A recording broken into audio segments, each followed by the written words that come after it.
What happened in episode 2 of The Rings of Power? Let's break it down.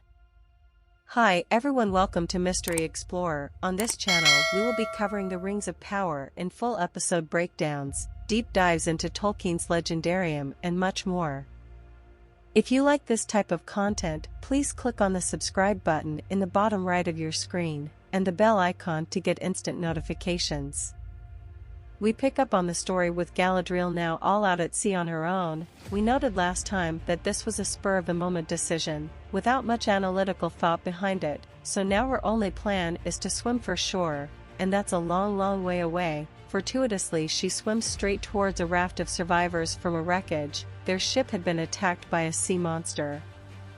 But they somehow seem to have put together a raft complete with sail and rations, and in the vast expanse of sea, they somehow appear exactly where Galadriel is. I say fortuitous, but perhaps there's more than meets the eye going on as Halbrand, one of the survivors' matter's looks can be deceiving. Regardless, the sea monster reappears and Halbrand breaks the raft in two, taking one half for himself, and leaving the others on the other half. They were then the bigger target, getting swallowed up by the monster, so he got away. He allows Galadriel to share his raft though. When challenged afterwards by Galadriel about letting everyone else die, he says it was just a matter of survival. But there was clearly no remorse there. He was happy to sacrifice his companions to save his own life. Halbrand and Galadriel now stuck together on a smaller raft chat rather guardedly about how they both got there. Neither gives much away, but Halbrand admits that he is from the Southlands, and claims that he was driven from his home by orcs. Galadriel, instantly interested, demands to be taken there. He responds that he has his own plans, at which point a massive storm appears from seemingly nowhere, blowing them to a different part of the world. Again, it's all very coincidental here with Halbrand. He's a very suspicious character. Is he connected to the Southland storyline we have going on elsewhere in the plot? Could he even be Theo's lost father? We don't know where he went, or could he be something else entirely, something more sinister? Whatever the truth of it, the storm hits.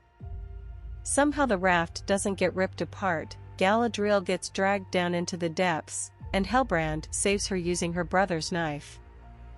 Hey, perhaps he's not so bad after all. They wake up the next day after the storm, having been found by a ship. I'm sure we'll find out who their new mystery savior is, and perhaps even a little more about Halbrand next time. But let's look at the Southlands. We left Eärendil and Bronwyn investigating that village that had been burned down and all the corruption that seemed to be coming from that direction. They discovered that the village had been tunneled under by something, and the tunnel is now heading towards Bronwyn's village. She goes back to warn people while Eärendil investigates the tunnel. Eärendil crawls a long way before encountering something, probably an orc, and being captured. Initially, the people of Bronwyn's village don't seem to believe Bronwyn. She clearly needs more proof. But back at Bronwyn's house, her son Theo is acting strangely, gazing into the fire. Then when the mice start moving again under the house, this is a clue that the tunnel comes that way. By the way, Eärendil encountered mice scuttling along the tunnel. He takes up the poker from the fireplace and starts lashing out at the floorboards, breaking a hole through. Yes, the mice might be annoying, but this is quite an anger management issue. Of course it isn't just mice under the floorboards, there's an orc there too who attacks Bronwyn and Theo. They manage to defeat it. Bronwyn takes the head to show the rest of the village, and now convinced of the danger they are all in, they all set off for the relative safety of the abandoned elf watchtower the next morning. But to return to Theo again for a moment, too, I suspect will play quite a central part in all this, and probably not in a good way. He gets out to that broken, evil-looking sword again, and it sort of drinks his blood from the scratch on his arm with fire and black smoke. The sword starts to reform, the sword with Sauron's sigil on it, the sword that makes us hear the black speech, whispering over the soundtrack, ominous stuff. Another slightly ominous thing is the red comet that Meteor Man, the stranger, was in. Nori finds the crater and she falls in. It's not hot, we'll come back to that in a moment. The stranger awakes, and well, as if traveling by meteor wasn't enough of a clue, we start getting evidence that he's magical first with the way that fire appears. and disappears at his command or emotions, then how he seems to bend the trees and shadows when surprised the next day by Nori, then speaking to the fireflies and so on. Curious, but Nori and after a bit of persuasion Poppy get him out of the crater and into a shelter for the night. They don't know who or what he is, they discount the idea that he's a human, a troll or an elf, and so should we, but help him out of the goodness of their hearts whoever he is. This says a lot about them by the end of the episode. Nori becomes convinced that the stranger wants them to find the constellation that he keeps drawing, so presumably that's what they'll be up to next time, though it's the half-foot migration coming soon, and Nori's dad twisted his ankle badly, or was the stranger involved in that, or just warning them? It's hard to say, so at some point soon Nori and Poppy will have to say something to the rest of the village. But Meteor Man, who is he? Well, this has clearly been set up as one of the big mysteries of the season. He's obviously not human. I know lots of people have suggested perhaps Gandalf, though he shouldn't appear in the Second Age, or one of the two blue wizards, who were in the Second Age. But all the clues so far point to him being a bad guy. First there are all those omens, the skies being strange and the like, then remember that leaf falling next to Gilgalad's in Lindon as the meteor passed. Gilgalad picked it up, and saw that it was corrupted. Remember that in Tolkien's world evil is almost always linked to corruption and destruction of nature, like with that leaf.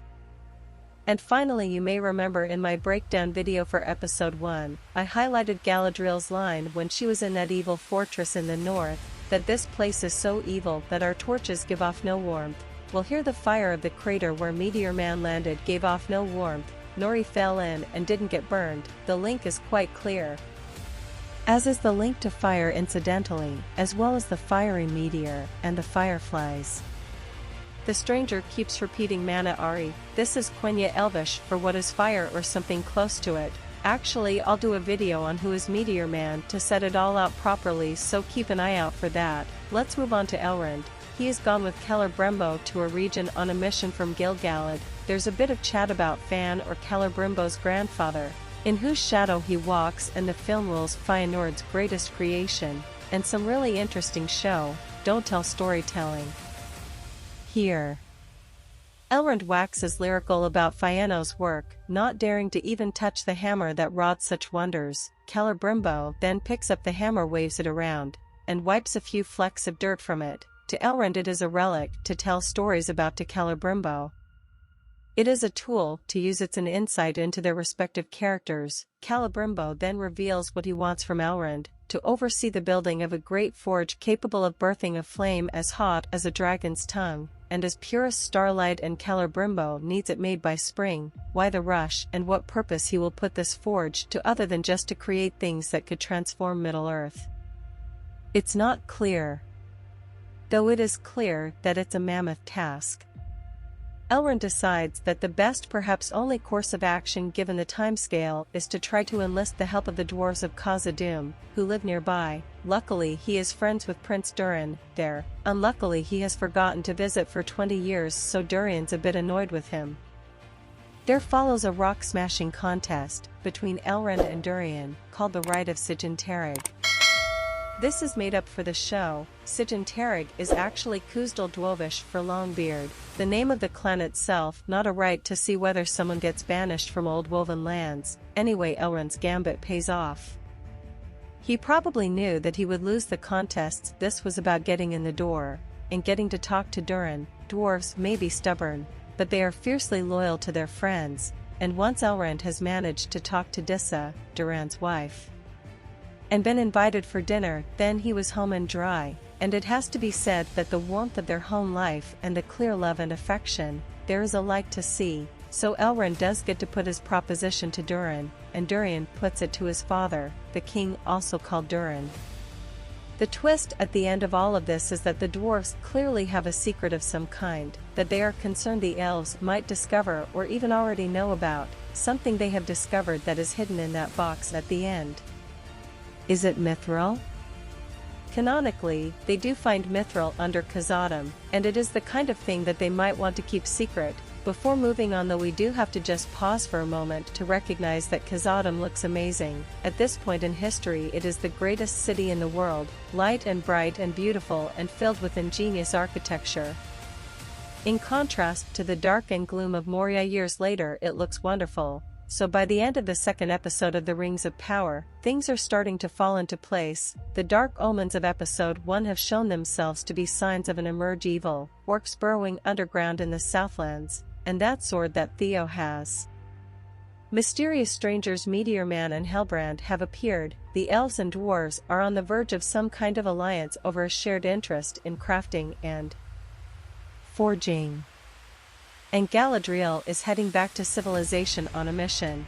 But what did I miss, and what are you looking forward to in episode 3? Let me know in the comments below. I'll be covering The Rings of Power in full with episode breakdowns, deep dives into Tolkien's Legendarium and much more. Please click on the subscribe button on the right of your screen if you'd like to see more of that, and the bell icon and if you want more Rings of Power videos from me. That's all for this time. Thanks for watching. I'll see you again soon.